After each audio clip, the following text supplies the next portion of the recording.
हैं जी, और chapter number 8 का जो बेसिक मकसद है, अगर आप आईकैप की बुक के एतबार से देखें तो ये हमें इंटरनल एनालिसिस करना सिखा रहा है। इससे पहले हमने पहले 5 चैप्टर के अंदर पेस्टल के एतबार से एनालिसिस करना सीखा। फिर चैप्टर नंबर 7 में कुछ मॉडल्स, पोर्टर 5 फोर्सेज और इस तरह के शॉर्ट एनालिसिस और इस तरह की चीज़ों को हमने लर्न किया। हमने देखा कि ओवरऑल एजेंडा हमारे पास 2 ही था, एक इंटरनल एनालिसिस था और एक एक्सटर्नल एनालिसिस था।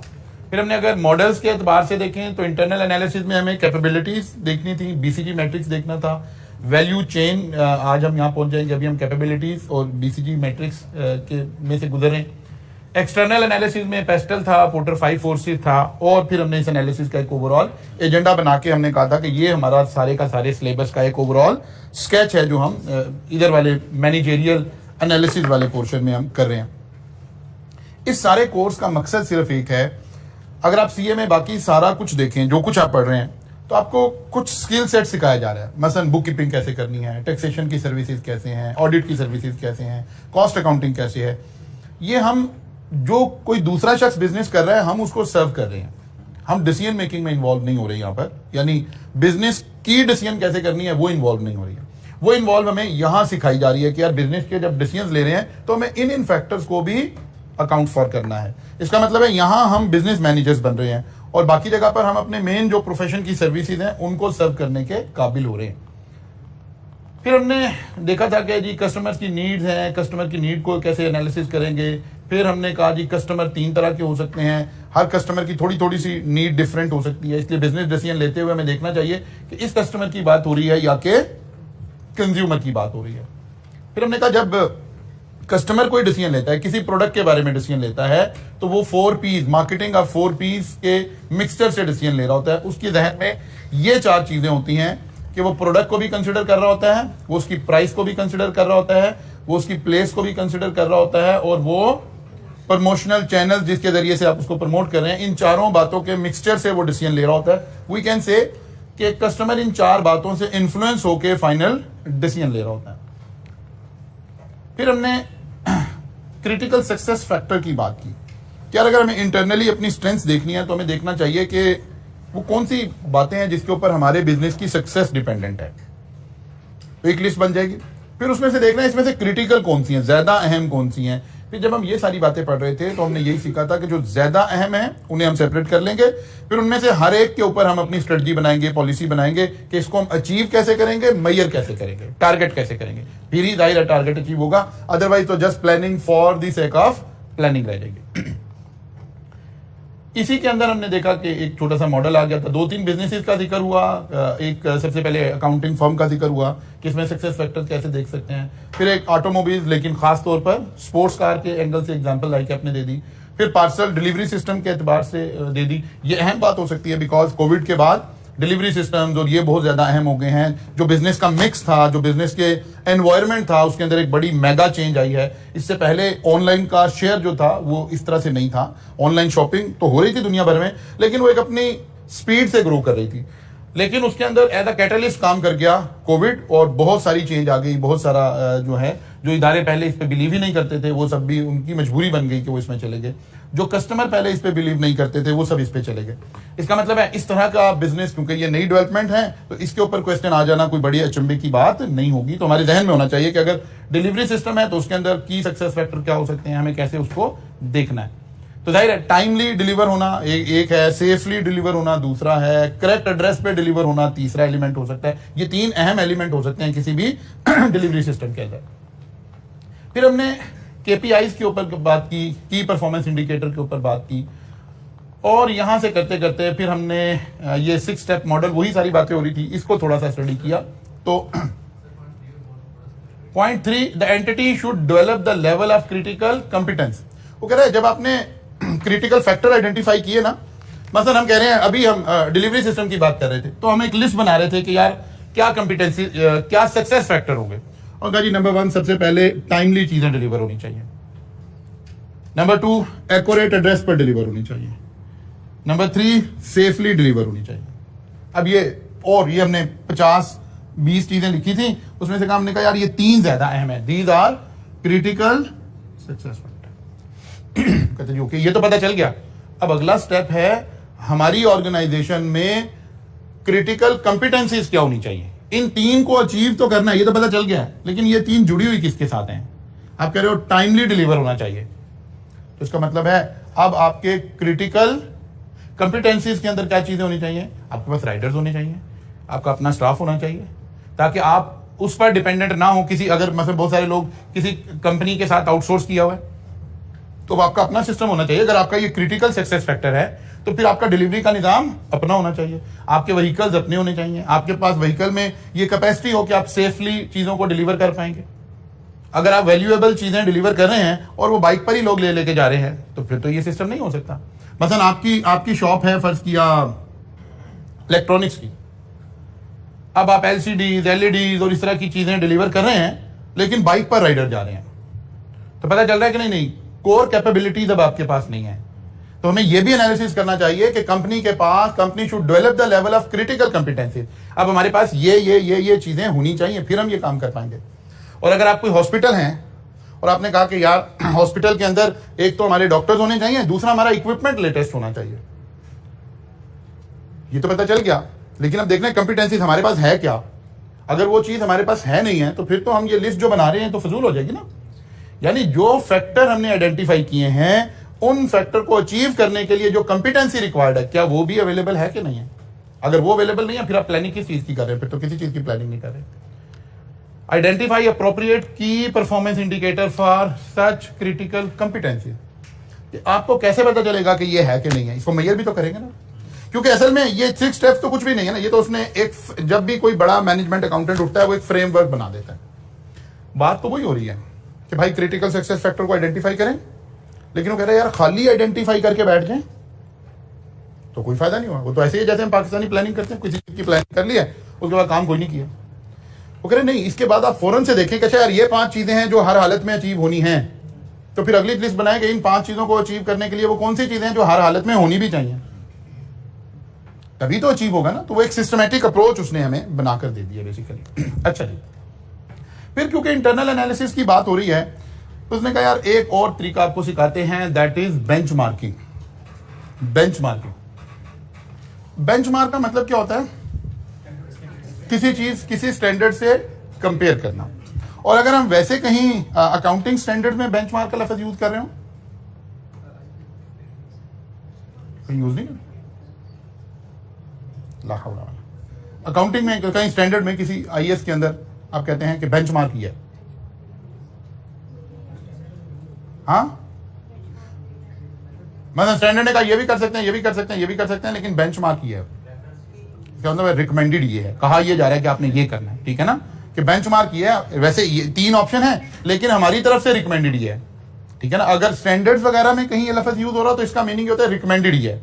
वैसे बेंचमार्किंग का मतलब होता है कि किसी चीज को किसी गुड प्रैक्टिसेस के साथ कंपेयर कर लेना, या किसके साथ कंपेयर करना, ये अभी हम इसमें सीखने लगे हैं। बेंचमार्क का मतलब है किसी चीज से कंपेयर करके अपनी परफॉर्मेंस या अपनी कोई भी चीज एवेल्युएट करना है। मतलब हम कहते हैं जी एक ऑटोमोबाइल्स कंपनी है, वो एक गाड़ी लॉन्च कर रही है 2000 सीसी, तो कहते हैं यार फ्यूल एफिशिएंसी का बेंचमार्क क्या है? इसका मतलब क्या हुआ?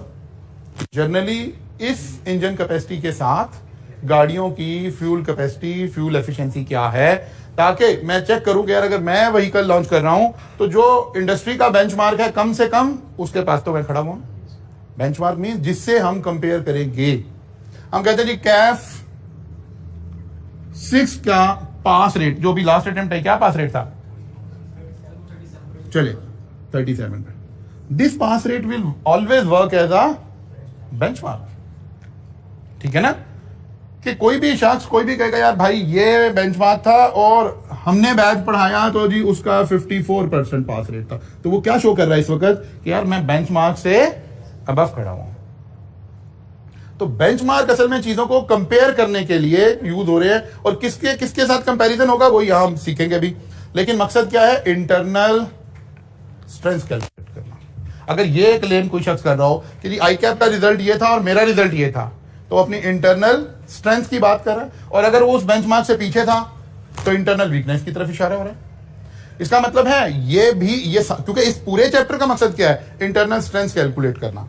तो बेंचमार्किंग से भी हमें या इंटरनल स्ट्रेंथ का पता चलेगा या इंटरनल वीकनेसेस का पता चलेगा। benchmarking is a process of comparing your own performance against performance of someone else, preferably the performance of the best. कि हम बेस्ट से या दी बेस्ट के साथ कंपेयर करके चीजों को लेकर चल रहे होंगे, तो इसका नाम क्या आ गया? Benchmarking, competitor benchmarking. चलिए, वो कहता है कि आपके पास बेंचमार्किंग करने के लिए 4 ऑप्शंस अवेलेबल हैं। इससे ज्यादा भी हो सकती हैं, लेकिन जहां बेंचमार्किंग डिजाइन हो रही है वो रिकमेंड कर रहे हैं कि यार ये 4 तरीके हैं जिसके जरिए से आप इस टेक्निक की मदद से थोड़ा सा बेनिफिट उठा सकेंगे। The one is internal benchmarking. An entity might compare performance of unit within the organisation with the best performing unit. मसलन हम कहते हैं जी एमसीबी बैंक की कितनी ब्रांचेज हैं? चलो हम ऐसी आर्बिट्रेरी लिखते हैं, 1500 ब्रांचेज हैं।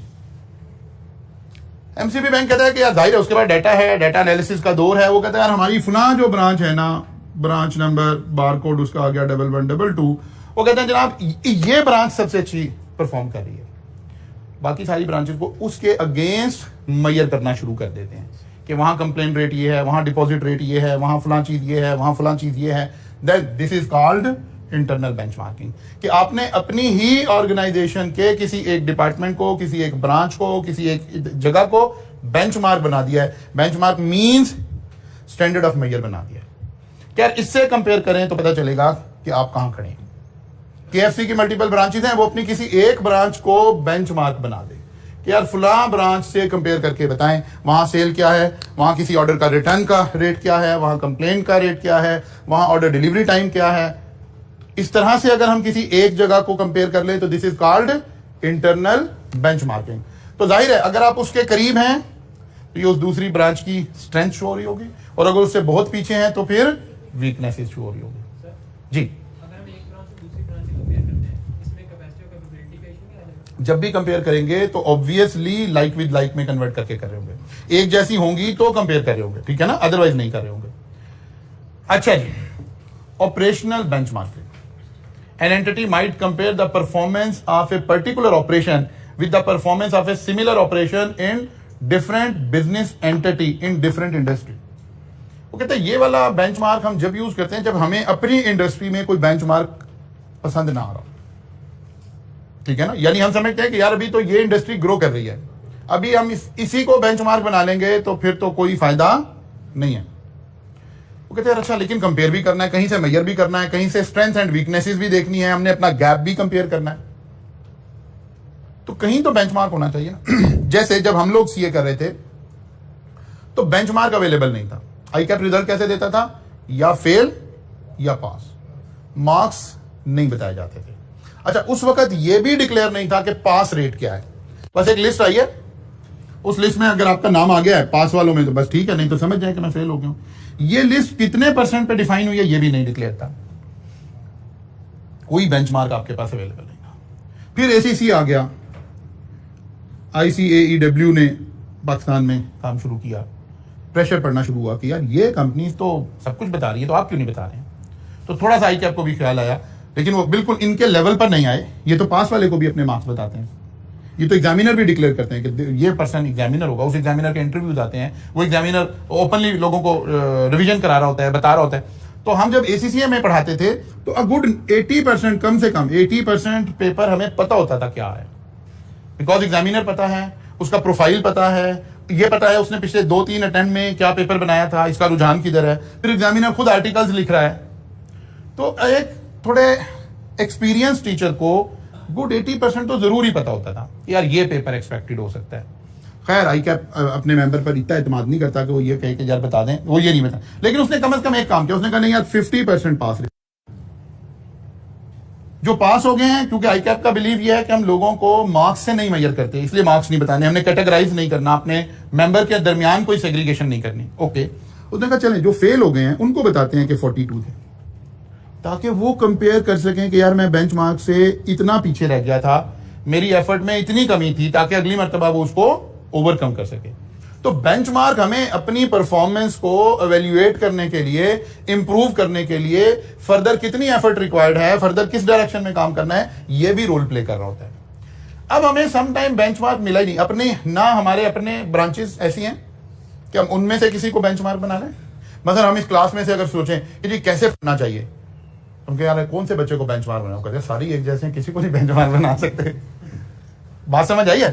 तो जब इंटरनली बेंचमार्क ना मिल रहा हो तो क्या करें? वो कहते हैं यार सीए के स्टूडेंट कहते हैं एक जैसे हैं, छोड़े सीए में से नहीं, वो कहते फलां इदारे का जो मेंबर है उसको देखते हैं कि यार स्टडी को ऐसे प्लान करना चाहिए।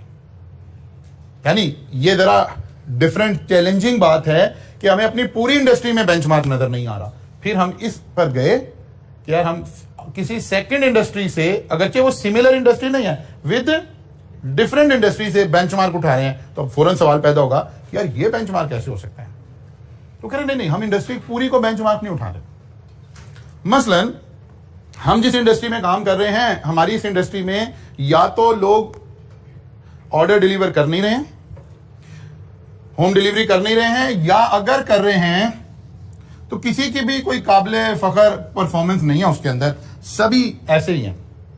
अब हमें बेंचमार्क चाहिए। बेंचमार्क मींस बेस्ट प्रैक्टिसेस कि क्या हो रहा है इंडस्ट्री में। तो हमने कहा यार फलां इंडस्ट्री को उठाते हैं, वो भी तो अपने ऑर्डर डिलीवर कर रहे हैं, हमने भी ऑर्डर ही डिलीवर करना है, उनको देखते हैं उनका टाइम क्या लग रहा है, ऑर्डर को कैसे हैंडल कर रहे हैं, क्या इंफ्रास्ट्रक्चर है उनके पास। तो हमने सेम ऑपरेशन किसी सेकंड इंडस्ट्री से उठा लिया है, क्योंकि वो भी, मसलन हम फर्ज कर लेते हैं निशात मिल जो है, ये क्या है, कोई और ब्रांड बोल रहे हैं, जे डॉट जो है वो ऑर्डर डिलीवर कर रहा है, होम डिलीवरी भी कर रहा है, गारमेंट्स होम डिलीवर भी कर देता है, लेट्स अज्यूम। अब हम कोई और की प्रोडक्ट बनाते हैं, हम टेक्सटाइल के लोग नहीं हैं, लेकिन जे डॉट भी कस्टमर की हैंडलिंग कर रहा है, ऑर्डर हैंडलिंग कर रहा है। हम बुक के पब्लिशर हैं, हमने भी किताब डिलीवर करनी है।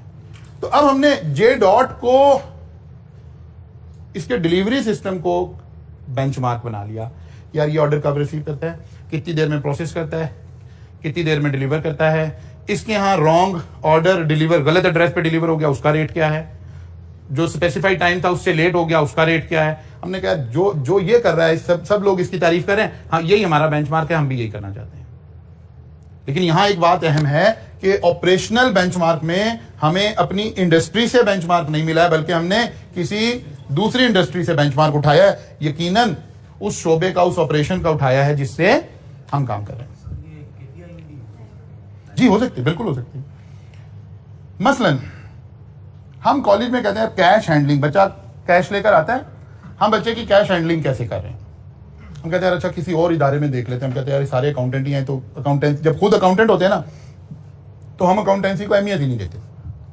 वो क्या, वो मिसाल है ना कि वो एक तो घर की मुर्गे को क्या है, वो एक है मल्ला का उका खाली, वो क्या है, वो इस तरह की एक भी है ना, कि जो, यानी उसका मिसाल ये है, वो मुझे वर्ड्स नहीं आ रहे ध्यान में, कि जो दरिया में फिर रहा होता है ना, उसका अपना हुक्के की जो वो होती है ना पानी, उसमें पानी नहीं होता, क्योंकि उसको पता है पानी जहाँ से मर्जी डाल लो। तो हम लोग अकाउंटिंग को इतनी अहमियत नहीं देते, यार कर ही लेंगे ना, कर ही लें। तो हम सोचे कि यार अपनी इंडस्ट्री से बेंचमार्क देखें तो कहीं भी नहीं मिलेगा।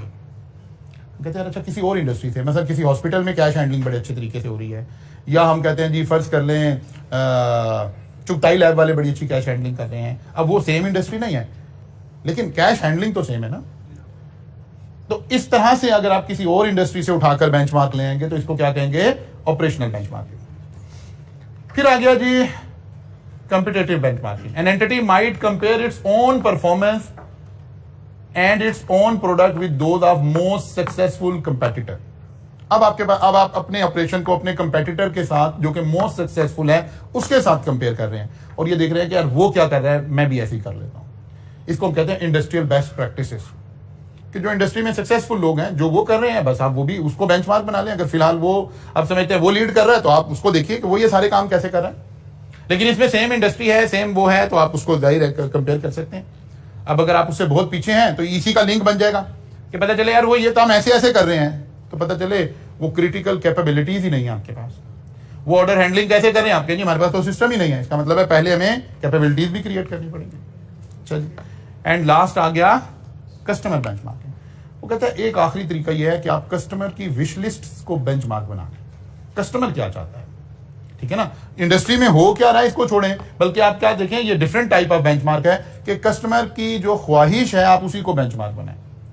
इसका मतलब है इस बेंचमार्क को बनाने के लिए हम कस्टमर से फीडबैक ले रहे होंगे, कस्टमर से कोई कमेंट ले रहे होंगे, कस्टमर से कोई डाटा कलेक्ट कर रहे होंगे, उसको सामने रख के फिर डिसाइड करेंगे कि हमारा कस्टमर क्या चाह रहा है। ठीक होगी बात। तो ये 4 छोटी छोटी सी टर्म्स हैं और इसके ऊपर कोई छोटा सा सवाल थ्योरेटिकल भी आ सकता है और सम टाइम कोई छोटा सा सिनेरियो बनाकर वो कहे जी हम इसको इसके साथ कंपेयर कर रहे हैं तो बताइए कौन सी बेंचमार्किंग यूज हो रही है। तो अब हमने देखना होगा अगर सेम इंडस्ट्री का कोई कंपेटिटर है तो कंपेटिटिव बेंचमार्किंग हो रही है, और अगर हम कस्टमर के फीडबैक को सामने रख के कंपेयर कर रहे हैं कि हम कहाँ खड़े हैं, कस्टमर फीडबैक क्या कह रहा है, तो फिर ये वाली बेंचमार्किंग है।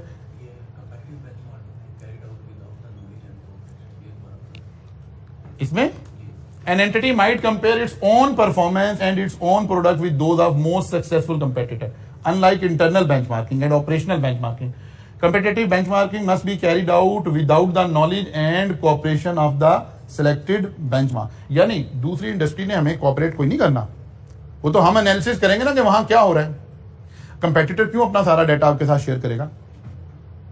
तो आप जरा बाहर रह के देखेंगे, खुद एनालिसिस करेंगे कि अच्छा यार यहाँ कैसे हो रहा है, इनका क्लेम क्या है। कुछ क्लेम हमारी किसी एडवर्टीजमेंट में आ रहे होंगे, फाइनेंशियल स्टेटमेंट्स में आ रहे होंगे, तो वहां से होगा। ये जो इंटरनल बेंचमार्क था, ये तो डाटा हमारे पास मौजूद था ना, ये जो पहले वाला था, इसकी तो हर चीज हमारे पास मौजूद थी। इसी तरह कस्टमर का फीडबैक हमारे पास मौजूद है। इस बेंचमार्क को डिजाइन हम खुद कर सकते हैं, खुद लेकर चल सकते हैं। तो ये एक छोटी सी एरिया आ गया।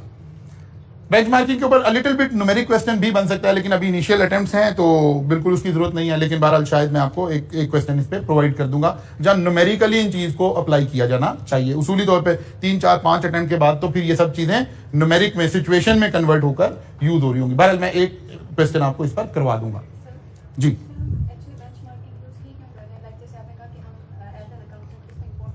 नहीं, हम वो तो मैंने एक ड्रॉबैक की बात की ना, ये नहीं कह रहा कि ये यूज होनी नहीं चाहिए। परफॉर्मेंस एवेल्युएट कैसे करनी है, परफॉर्मेंस कैसे एवेल्युएट करनी, व्हाट इज द बेंचमार्क, कोई पता नहीं। मैं तो कई दफा आईकैप की मीटिंग में बात कहता हूँ कि जिस बच्चे को आप मेरिट सर्टिफिकेट देते हैं, इसके पेपर को उठा के पब्लिक करें। मतलब उसमें कोई राज की बातें तो नहीं लिखी हुई ना। एक बच्चे कहा MFA के अंदर मेरिट सर्टिफिकेट आया, किसी का ऑडिट में आया, किसी का अकाउंटिंग में आया, यार इसकी आंसर शीट को उठा के पब्लिक करें, वो क्या बन जाएगा, बेंचमार्क बन जाएगा, परफॉर्मेंस को वैल्यूएट करने का एक टूल बन जाएगा। और नहीं कुछ, आपको कोई बहुत ज्यादा खौफ है, आप कहीं आईकैप की लाइब्रेरी में अवेलेबल कर दें कि वो बच्चे जिन्होंने अच्छे पेपर किए हैं आईकैप के ख्याल में, जाहिर है जब आईकैप ने डिसीजन लिया था गोल्ड मेडल देने का, मेरिट सर्टिफिकेट देने का, तो ये तो हम कह रहे हैं ना, मार्क्स हम अनाउंस नहीं कर रहे, मार्क्स आ तो रहे थे ना। आपका पेपर बगैर मार्क्स के मार्किंग तो नहीं हो रही, मार्किंग की तो अवेलेबल है ना। इसका मतलब है आप पेपर कर रहे थे, मार्क हुआ, एंड में टोटल लगाया, लेट्स अज्यूम टोटल आ गया 75, हमने कहा बच्चा पास है, इसको बताने नहीं। इसका मतलब है आईकैप के पास हर पेपर में एक लिस्ट बनी हुई है। अब हो सकता है हम कहते हैं जी जो हाईएस्ट मार्क्स पर था इसको मेरिट सर्टिफिकेट आ गया, फिर बाकी परफॉर्मेंस की बेस पर गोल्ड मेडल भी आ गया। मैं कह रहा हूं इसमें से 3 पेपर हर अटेम्प्ट में, या 4 पेपर या 5 पेपर टॉप 5 उठाकर आप पब्लिक कर दें, दे विल बिकम बेंचमार्क। बच्चों को पता चलेगा यार पेपर ऐसे बच्चे ज्यादा पास हो रहे हैं, या ये लेवल रिक्वायर्ड है, इस तरह से पेपर प्रेजेंट करना चाहिए था। तो ये एक अच्छा टूल हो सकता है। तो बेंचमार्किंग की नीड ये है ताकि हम अपनी परफॉर्मेंस को क्या कर सकें, बेहतर कर सकें। किसी के साथ कंपेयर करेंगे तो पता चलेगा। बस वो कहते हैं हमें अप्रूवल लेनी पड़ेगी, इसके अंदर लंबा प्रोसेस है, ये पॉलिसी डिसीजन है, ये बिल्कुल यू टर्न हो जाएगा पॉलिसी से। आईकैप तो जाहिर है अपने तरीके से सोचता यहाँ तक पहुंचा है ना जहां आप खड़े हैं। ये आईकैप का बहुत बेहतर वर्जन है, अब तक का सबसे बेहतर वर्जन है, ठीक है ना। एक वक्त था जब मरहूम इशफाक साहब ने इस प्रोफेशन को सर्व करना शुरू किया, अल्लाह उनके दर्जात को बुलंद करे, बड़े नेक आदमी थे और बड़े कमिटेड आदमी थे। ये सारा क्रेडिट पैक के जो बानी थे, आज उनके बेटे वहां पर काम करें, तो इंतहाई ग्रेट इंसान थे। मतलब मैंने जिंदगी में इतना ग्रेट इंसान नहीं देखा, चार्टर्ड अकाउंटेंट होने के बाद इतने नेक इंसान थे और इतनी उनके अंदर ये ख्वाहिश थी कि प्रोफेशन को सर्व कर सके कि अनबिलीवेबल। हम लोग तो बिल्कुल उनके पाँव की खाक भी नहीं है सब लोग। तो उस वक्त आईकैप स्टैंडर्ड सोल्यूशन भी नहीं देता था। He was the first person जिसने ये डिसीजन लिया कि चलें आईकैप नहीं देता तो मैं सोल्यूशन बनाकर पब्लिक करता हूं। पहली दफा उन्होंने पास पेपर का कॉन्सेप्ट इंट्रोड्यूस किया कि पास पेपर भी होने चाहिए, इसको लेकर आगे चलना चाहिए। बच्चे को पता तो चले ये पेपर आ रहे थे इस ट्रेंड पे। अब पास पेपर क्या करता है जी, बेंचमार्क के तौर पे काम करता है। यार अच्छा कैसा पेपर आया था, अच्छा ऐसे आ रहा है, अच्छा ऐसे आ रहा है। तो ये बेंचमार्किंग की सारी नीड्स हैं। फिर आहिस्ता आहिस्ता फिर आईकैप ने ऑफिशियल सोल्यूशन देना शुरू कर दिया। लेकिन आज भी आईकैप इसके ऊपर डरता है। आप आईकैप के ऑफिशियल सोल्यूशन को पढ़ें तो एक बड़ा मजेदार किस्म का लीगल स्टांस बड़ा मजेदार किस्म का है। क्या कहता है जो मैंने आपको सोल्यूशन दिया है ना, ये सजेस्टेड सोल्यूशन है, ये वो सोल्यूशन नहीं है जिसके साथ मैंने कंपेयर करके रिजल्ट बनाया, वो कोई आसमानी सहीफा अलग है, ठीक है ना वो कोई आसमानी सहीफा अलग है। तो अभी इतना खौफ प्रोफेशनल इंस्टीट्यूट के अंदर है। आप देखें फाइनल के, अब हम इधर वाले पेपर्स को तो इस तरह कर देते हैं, मैंने ही शुरू किया ये काम बिजनेस लॉ के अंदर, सी लॉ के अंदर, तो उधर पेपर होता था तो उसके आधे घंटे के बाद उसकी मार्किंग की जो है कम से कम, जब 35% मार्क्स का न्यूमेरिक आ रहा था ना 30% का, तो हम शाम को उसका न्यूमेरिक का सोल्यूशन दे देते थे फेसबुक के ऊपर, तो बच्चे को पता चल जाता था मैं कहाँ स्टैंड करता हूँ।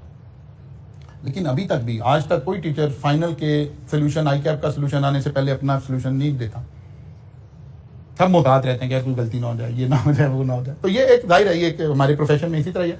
वरना मैं मतलब मुझे मौका मिले तो मैं सबसे पहला काम करूँ स्टूडेंट के एंगल से, यार इसको पब्लिक करें। ये जो हमने एक मिथ बना रखी, आई कैप पास नहीं करता, फलान नहीं करता, दिमाग नहीं करता, ये मिथ इतनी गलत है कि मतलब मैं कैमरे की रिकॉर्डिंग और इसमें पब्लिक उसके ऊपर मैं ये शेयर नहीं कर सकता कि हरगिज आई कैप ऐसा नहीं कर रहा। जब हम ऐसा कर नहीं रहे हैं तो वाई नॉट हम बच्चों को बताएं क्यों ना, बच्चों को बताएं कि आप कैसे पास हो सकते हैं। हम नहीं बता रहे हैं बच्चों को। बच्चे क्या सोच रहे हैं, अनफॉर्चुनेटली दुनिया में सिर्फ एक आदमी ऐसा है जो आपको पास करवा सकता है। सिर्फ इस दुनिया में एक बंदा जो आपको पास करवा सकता है, और वो कौन है? मैं नहीं हूं वो बंदा, मैं नहीं हूं, वो आप खुद हैं। बस आप हैं जो आपको पास करवा सकते हैं या फेल करवा सकते हैं। कोई दुनिया में ऐसा बंदा नहीं है जो आपको पास करवा सकता हो। ये आप हैं। खुद को अपने ऊपर आपने एतमाद करना है। हम पीछे भाग रहे हैं, कभी एक टीचर के पीछे, कभी दूसरे टीचर के पीछे, कभी किताब के पीछे, कभी किसी चीज के पीछे। किसी ने नहीं आपको पास करवाना। पास आपको करवाना है आपके स्टडी आवर्स में, जो आप घर बैठकर चीज लर्न करने के बाद जो आप घर बैठकर खुद पढ़ रहे हैं, उसका बेंचमार्क ढूंढें अपने आप आसपास से, तो पता चलेगा। आप अपना इंटरनल बेंचमार्क, आप कहें सर मैं तो पढ़ता ही नहीं, इंटरनल बेंचमार्क तो जीरो है। सबसे बड़ी प्रॉब्लम यहाँ पे है।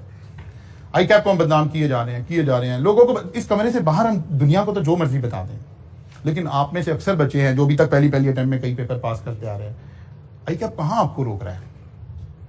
अगर आप पढ़ रहे हैं, एक खास पिच पर, एक खास स्टाइल पर पढ़ते जा रहे हैं, तो आई कैप आपको पास किए जा रहा है, तो आगे भी ऐसे ही चलेगा। या कहीं आगे चल के आपका और किसी कमर्शियल प्लॉट का आई कैप का और आपका फटा चल जा रहा है, फिर उसने आपको पास नहीं करना, ऐसा तो नहीं है। ऐसे बच्चे भी हैं जो एक अटेम्प्ट में 5-5 पेपर पास कर। आई कैप उन्हें क्यों नहीं रोक रहा? वो इटसेल्फ बच्चे बहुत ज्यादा ज़हीन भी नहीं है, बहुत अलग से भी उनका कोई पिछला तालीमी कैरियर भी बहुत अच्छा नहीं है। जिस बच्चे को ये बात समझ आ गई है कि आई कैप में सिर्फ कंसिस्टेंसी और एक बेसिक लेवल का नॉलेज चाहिए, वो बच्चा पास हो जा रहा है। और जो बच्चा इस पर लगा हुआ है ना कि नहीं मैंने कोई एनालिसिस करना है, मैंने कोई थीसिस निकालना है इसके अंदर से, वो थीसिस निकालने जाहिर 3-4 अटेम्प्ट लग जाती है। बेसिक लेवल आपको लॉ का था, लॉ पास हो गया, टैक्स का था। अच्छा, हर पेपर में ये गुंजाइश मौजूद है कि अगर आपको 30% पेपर नहीं आता ना, तो आप तब भी पास हो जाएंगे। पास के लिए तो 50 मार्क्स चाहिए, 100% तो मार्क्स नहीं चाहिए। आज से पहले आप एफएससी में या कुछ जो भी आप पढ़ कर आए हैं, आपने जिंदगी में आज तक कभी 50% मार्क्स टारगेट किए? आए कितने इसको छोड़ दें लेकिन टारगेट तो हम बड़े, कोई 85%, 90% टारगेट करने वाले बच्चे आप लोग। यानी 90% टारगेट करने वाला बच्चा ये मान के बैठ गया है कि अब उससे 50% नहीं आएंगे। टीचर्स ने, इदारों ने खौफ बेचकर आपको बेवकूफ बनाया। ये शायद हो सकता है ये बात मेरे को भी बुरी लग रही है, ये क्या टीचर क्लास में कह रहा है, बिकॉज हमारा बिजनेस है ना। अगर आपको ये बता दिया जाए कि यार आप सब घर बैठ के भी पास हो सकते हो, तो सबसे पहले तो कॉलेज कहेगा भाई आप डायरेक्टरशिप से बाहर हो, आप क्या कौन सी बातें कर रहे हैं क्लास में अब आपकी एज अ डायरेक्टर हमें जरूरत नहीं रही है। हम खौफ बेच रहे हैं। हमारे टीचर सब्जेक्ट को मुश्किल करके बता रहे हैं, क्योंकि मुश्किल बनेगा तो हमारी दुकान चलेगी। मतलब कौन से पेपर मुश्किल है? मैं ये नहीं कह रहा, मैं किसी सब्जेक्ट का नाम लूंगा तो वो ज्यादा ऐसे बात लगेगी कि जैसे किसी कॉन्फ्लिक्ट में हम ये बात करें। मैं ये नहीं कह रहा। मैं ये कह रहा हूं कि बच्चे को एक बेसिक लेवल पर चीजें रिक्वायर्ड हैं। जितनी कॉम्प्लेक्स बातें डिस्कस हो रही हैं, आप पास पेपर उठाकर देखें, उन बातों का वेटेज % है। किसी भी पेपर में जिन बातों के लिए आप परेशान है ना, वो बातें 5% से ज्यादा किसी पे, चलो मैं मार्जिन लगा रहा तो 10% से ज्यादा नहीं आई हैं। 100 में से 10% हम कहते हैं यार इसके लिए तो फाइट ही नहीं कर रहे थे ना, निकाल दो इसे बाहर। क्या 90 में से 50 नहीं आ सकते? पास तो उस टोटल पे होने आपने के टोटल लगना है। इफ इट इज 50 तो वो खत्म होगी बात। जितना परेशान बच्चा वैसे पढ़ता कोई नहीं है, सिर्फ परेशान रहता है। तो वो जो परेशान रहने का रिवाज हमने अपने प्रोफेशन में तख्लीक किया हुआ है। यहाँ कुछ बच्चे बैठे होंगे जो मेरा ख्याल है कोई मेरे पास ही पढ़ते हुए आ रहे होंगे। बीला पढ़ा, किसने पढ़ा हुआ बीला? अब इनसे पूछे, हमने कभी क्लास में परेशानी वाली बात नहीं की। टैक्स किसने पढ़ा है? हमने कभी क्लास में ये कहा ही नहीं कि टैक्स कोई पेपर है। और ये पहली अटेम्प्ट में पास होके बैठे हुए हैं। एक्चुअली लाइक दिस, ये कोई पेपर नहीं है। आपके ध्यान में सिर्फ चंद बातें लानी है कि यार मैंने सोचना है कि मेरे बिजनेस पर इस बात का इंपैक्ट क्या आया, बगैर खौफ के, बगैर उसके, जो मुझे समझ आ रहा है ना वो लिखना। इसमें आपने 100% पास करना। किसी भी पेपर में अगर आप चाहते हैं कि आप पास हो जाएं तो मेरी बात याद रखें, पेपर पे तहकीक करना बंद कर दें। फेल होने का सबसे बड़ा रीजन ये है, आपको कोई अच्छा इंसानी फितरत है, कॉम्प्लेक्स कैलकुलेशन आपको अट्रैक्ट कर रही होती है कि अच्छा ये फिर सर ये हो गया तो क्या होगा, सर फिर ऐसे हो गया तो क्या होगा, फिर अच्छा वो सर भी फ्लो करते जा रहे हैं उस बच्चे के साथ। नहीं, सबसे पहले सोचना चाहिए कि यार ये एग्जाम में आएगा ऐसे। नहीं तो बच्चे को कहेगा बेटा आप क्लास के बाद मेरे से मिले, अगर आपने कोई कॉम्प्लेक्स सिनेरियो डिस्कस करना है, ये पेपर से रिलेटेड बात ही कोई नहीं है। उतने नॉलेज पर रहकर बच्चों को पढ़ाएं जिसका एग्जाम से ताल्लुक है। उसका बेहतरीन बेंच, क्योंकि हम पढ़ बेंचमार्किंग रहे हैं, उसका बेहतरीन बेंचमार्क आपकी आईकैप की किताब है। आईकैप ने अपने एग्जामिनर को बाउंड कर रखा है कि जब वो एमएफए का पेपर बनाने लगेगा ना, तो आईकैप की रिस्ट्रिक्शन है उसके ऊपर कि उसने इस किताब को खोलना है अपने सामने ऐसे, और यहां से पेजेस पलटने और फिर सवाल बनाने शुरू करने हैं। मैं कम से कम, ये तो चले अभी नया पेपर है ना, एक आध अटेम्प्ट, मैं जितने पेपर पढ़ाता हूं मैं आपको सवाल देख कर बताऊंगा कि उस वक्त आईकैप के एग्जामिनर ने कौन सा पेज नंबर खोला हुआ था। लेकिन 80% टीचर्स इस किताब से आपको जोड़ते ही नहीं है। वो कहते हैं जी आ जाइए जी मेरी किताब पढ़े, यार जिसमें से सवाल ही नहीं आना। हालांकि चीजें तो एक सी लिखी हुई हैं दोनों तरफ, लेकिन फोकस की बात है। फोकस कहाँ होना चाहिए आपका एडिशनली आप 100 किताबें पढ़कर जाएं, नथिंग लाइक इट। लेकिन ये ऐसे ही है कि फर्ज छोड़ के हमने नफल नीते हुए नफल पढ़ी जा रहे हैं, नफल पढ़ी जा रहे हैं। पहले फर्ज पढ़ लें, फिर सारी रात नफल पढ़ें अगर अल्लाह ने हिम्मत दिया तो। लेकिन ये किताब पहले पढ़ लें, इसके बाद एडिशनली कोई और चीज पढ़नी है तो पढ़ें। हम इस किताब को छोड़कर बाकी चीजों को पहले पढ़ रहे हैं। थोड़ी सी अलाइनमेंट कर लें अपने बिहेवियर में, अपनी स्टडी में, आप पास होना शुरू हो जाएंगे। मैं पास होने की बातें कर रहा हूं। आपको नॉलेज का शौक है, आपने इल्म हासिल करना है, उसके लिए सारी जिंदगी पढ़िए। जरूरी नहीं वो शौक यहीं कैफ में 4 साल लगा के पूरा किया जाए, कैफ को 1 साल में करके फारिग हो जाए, वो शौक सारी जिंदगी पूरा करना है आपने। इसलिए आपका बेंचमार्क हमेशा रिलेटिव होना चाहिए, रियलिटी की बेस पर होना चाहिए। आप आईकैप का टेक्स्ट पढ़ें, आईकैप की किताबें पढ़ें, आईकैप के वो पढ़ें। अभी भी आप अपना एमएफए का पेपर उठा लें और जाकर, एक उसने मॉडल पेपर दिया हुआ है, एक अभी तक एक अटेम्प्ट हुई है, जरा उठाकर कंपेयर कर लें। मैनेजरियल साइड भी कर लें, दूसरी साइड भी कर लें, आपको सारा पता चल जाएगा। कॉस्ट का पेपर उठा ले, लॉ का पेपर उठा ले, टैक्स का पेपर उठा ले। कभी भी एग्जाम में जो मोस्ट डिफिकल्ट एरिया है वो पहली बात है टच ही नहीं होता। अगर हो भी जाए तो उसका 5% से ज्यादा का मिक्स नहीं होता। एग्जामिनर 30% बिल्कुल बेसिक लेवल की चीजें पूछ रहा होता है, कोई 60% मुश्किल मीडियम वाली बातें पूछ रहा होता है, बस 5% 7% ऊपर वाली बात है। अब उस 7% की वजह से इन 2 को भी छोड़ के बैठ जाते हैं, सारा फोकस आखिरी दिन तक उधर लगाई रखते हैं, उधर लगाई रखते हैं। बच्चा कभी भी सेशन में बैठकर ये नहीं सोचता मुझे क्या आता है, वो हमेशा ये सोचता है मुझे क्या नहीं आता है। और आखिरी महीने, आखिरी 20-22 दिन का बेड़ा गर्क करके साइको पेशेंट होकर बैठ जाता है। किस वजह से? मुझे क्या नहीं आता। अल्लाह के बंदो उसको छोड़ दो, जो आता है उसको रिवाइज कर लो। 50 मार्क्स लेने हैं, वो कहीं से भी फाइट करके लिए जा सकते हैं। और 50 मार्क्स लिए नहीं है तो बस खत्म होगी बात। हमें तो 51 चाहिए ही नहीं है। हम तो गोल्ड मेडल शेडल, वैसे हमारा ईमान है कि मर्दों को गोल्ड नहीं लेना चाहिए। तो इसलिए अपना बेंचमार्क ठीक करें, अपने स्टडी का बेंचमार्क। ये बच्चियां लेना चाहते हैं गोल्ड मेडल लें, हमें कोई जरूरत नहीं गोल्ड की, हमें सिर्फ पास कर दें बस काफी है। इसलिए अपना इंटरनल बेंचमार्क ठीक करें और उसको पढ़ना शुरू करें। मंडे को मुलाकात होगी, यहाँ से आगे चलेंगे। वैल्यू चेन एनालिसिस शुरू करना है असल में, लेकिन वो लंबा हो जाएगा, मुकम्मल नहीं हो पाएगा, तो इंशाल्लाह मंडे को करेंगे जिसको। मैंने ये स्लाइड्स आपको सेंड की हुई हैं और उसके मुताबिक चलें जी। अच्छा, यानी कि मैं यहाँ खड़े होकर गाना गाया करूंगा, कल ही रह जाऊंगी मैं।